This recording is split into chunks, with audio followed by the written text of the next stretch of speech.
Damai sejahtera Allah yang melampaui akal dan hati, itulah yang menyertai dan memberkati kita sekalian untuk mendengarkan kebenaran firman Tuhan.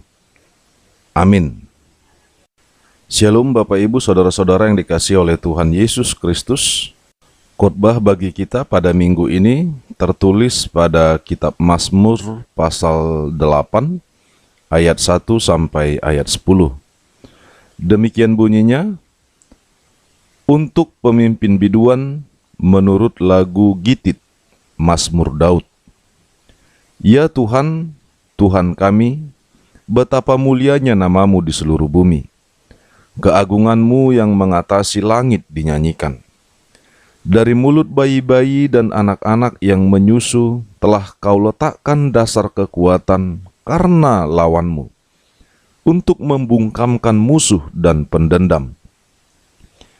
Jika aku melihat langitmu, buatan jarimu, bulan dan bintang-bintang yang kau tempatkan, apakah manusia, sehingga engkau mengingatnya?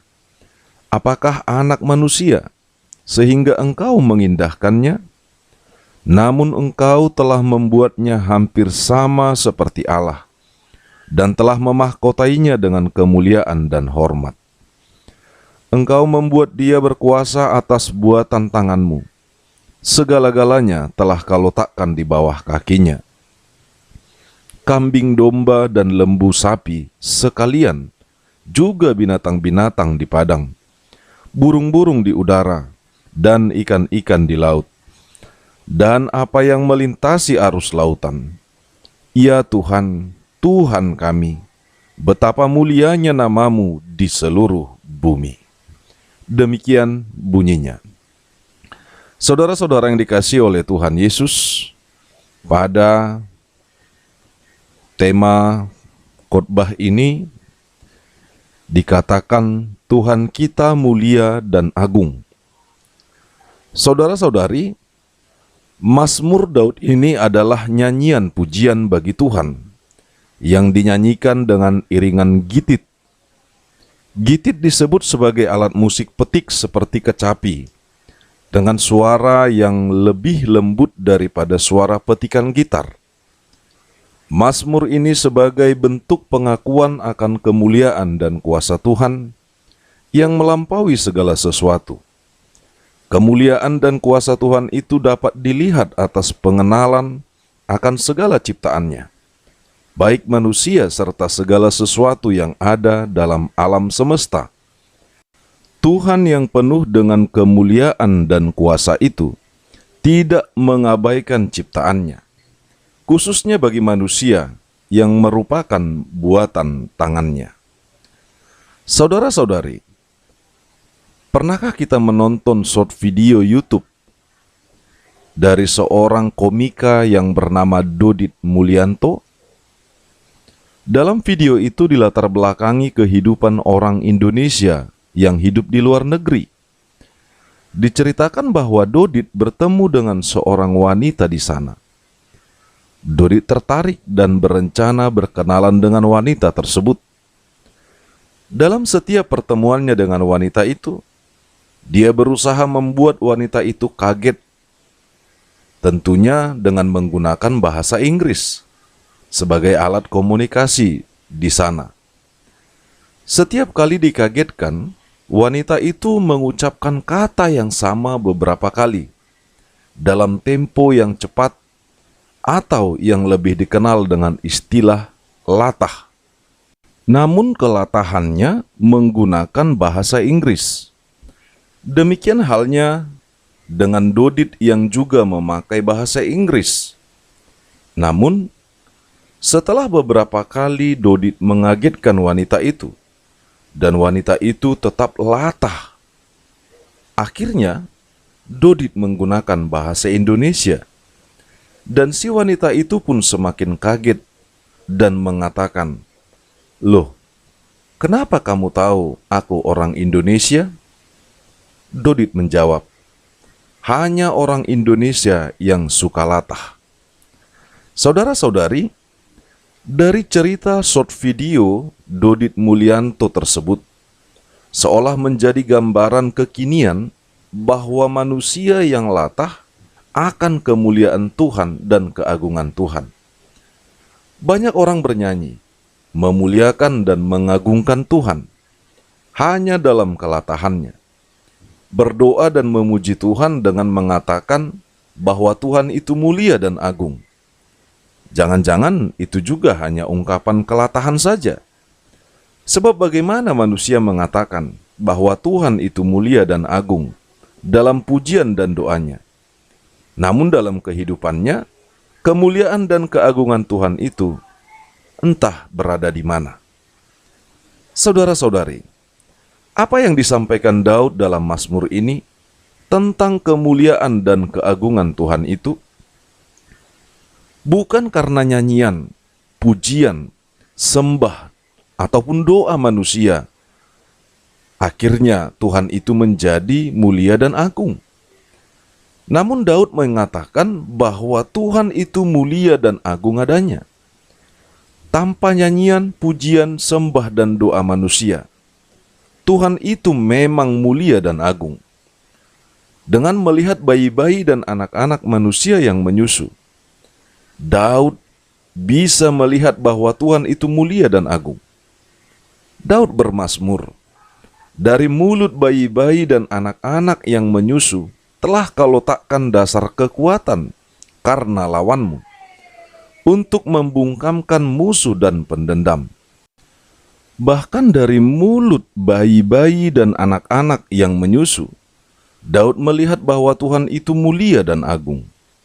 Sebab pada mulut bayi-bayi dan anak-anak yang menyusu itu, Tuhan meletakkan dasar kekuatan untuk membungkam musuh dan pendendam. Melalui bayi-bayi dan anak-anak saja, kemuliaan dan keagungan Tuhan sudah mampu membungkam musuhnya dan juga pendendam. Sebab melalui manusia ciptaannya, Tuhan menunjukkan kuasa kemuliaan dan keagungannya yang melampaui apapun. Manusia yang diciptakan Allah itu memperoleh kemuliaan Tuhan, sebab Tuhan menciptakan manusia menurut gambar dan rupa Tuhan, atau imago Dei, atau image of God. Dengan demikian, melalui manusia saja, dunia bisa melihat, bahkan para si jahat bisa melihat, atau para musuh-musuh yang memberontak kepada Allah bisa melihat bahwa Allah itu adalah mulia dan agung. Sebab manusia yang diciptakan itu merupakan salah satu mahakarya Allah yang tidak bisa dibandingkan dengan apapun. Walau alam semesta beserta isinya adalah karya ciptaan Tuhan yang demikian luas, besar dan megah, namun manusia ditempatkan Tuhan pada posisi kemuliaannya. Bahkan kemuliaan dan keagungan Tuhan tampak pada diri manusia, sebab manusia menjadi mandatarisnya Tuhan untuk memelihara ciptaannya yang lain. Manusia menjadi karya ciptaan Tuhan yang berharga. Manusia berharga oleh karena Tuhan sangat mengasihi manusia ciptaannya itu.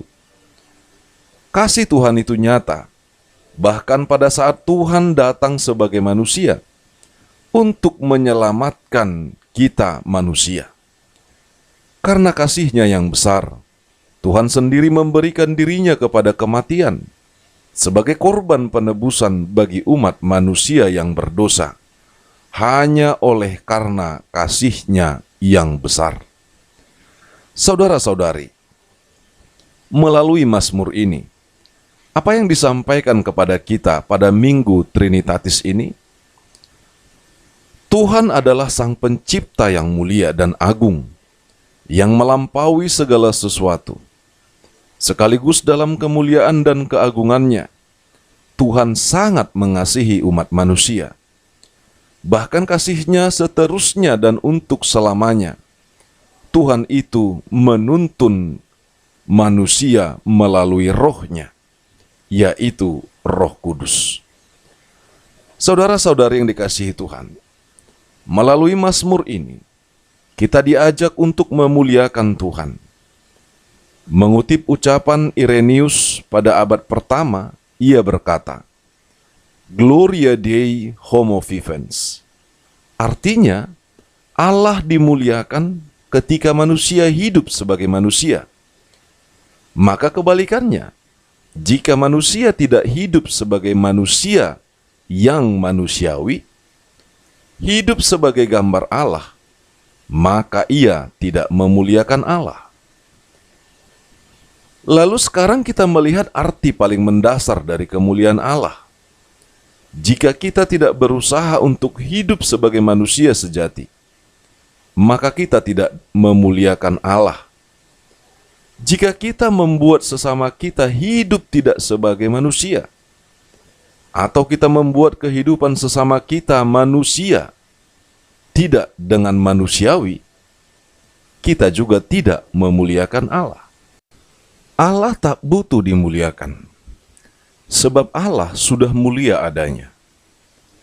Tetapi Allah juga menginginkan manusia memuliakannya, atau Allah setuju untuk dimuliakan oleh manusia.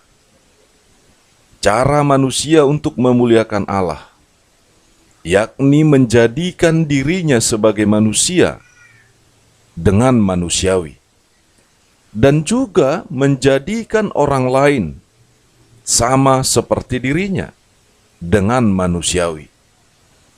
Dengan demikian, dengan menghapuskan segala diskriminasi atas kemanusiaan, dan juga menghilangkan segala penindasan, penjajahan, peperangan, pembunuhan, dan lain sebagainya. Tentu semuanya itu adalah bentuk dari cara manusia yang sepatutnya untuk menjaga kemuliaan dan keagungan Tuhan. Sebab semua manusia adalah ciptaan Tuhan. Saudara yang dikasihi oleh Tuhan Yesus Kristus, untuk itu, apa yang harus kita lakukan? Apakah kita hanya sekedar untuk tidak melanggar dari kemanusiaan itu? Atau kita hanya sekedar untuk menjaga diri kita, tidak melakukan hal-hal yang tidak baik kepada orang lain? Tidak seperti itu.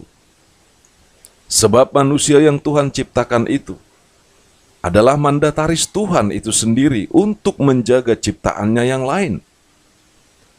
Artinya, manusia yang memuliakan dan mengagungkan Allah itu di dalam hidupnya, dia akan senantiasa berusaha membangun kemanusiaan, membangun kehidupan yang sejahtera, membangun citra diri manusia itu sebagai makhluk Tuhan yang segambar dan serupa dengan Allah. Untuk itu, mari kita muliakan dan agungkan Tuhan itu melalui segala kehidupan kita, baik melalui ibadah penyembahan, baik secara pribadi maupun bersama-sama dalam persekutuan. Nyatakan hormat dan sembah kepada Allah itu. Yang berikut, mari memuliakan Allah dengan membuat diri kita sendiri sebagai manusia menjadi berkat bagi ciptaan Allah yang lain, menjadi berkat bagi sesama ciptaan Tuhan yang lain, atas dasar kasih Tuhan Allah itu. Sebab kita manusia adalah umat ciptaan Tuhan yang paling dikasihinya. Mari kita muliakan dan agungkan Tuhan di dalam setiap kehidupan kita. Kiranya kita sebagai umat yang dikasihinya juga memancarkan kemuliaan dan keagungan Tuhan. Dan pancaran kemuliaan dan keagungan Tuhan akan kita lihat pada setiap ciptaan Tuhan yang lain. Demikian halnya dari sesama kita manusia. Kiranya Tuhan memberkati kita senantiasa untuk mewujudkan kemuliaan dan keagungan Tuhan. Amin.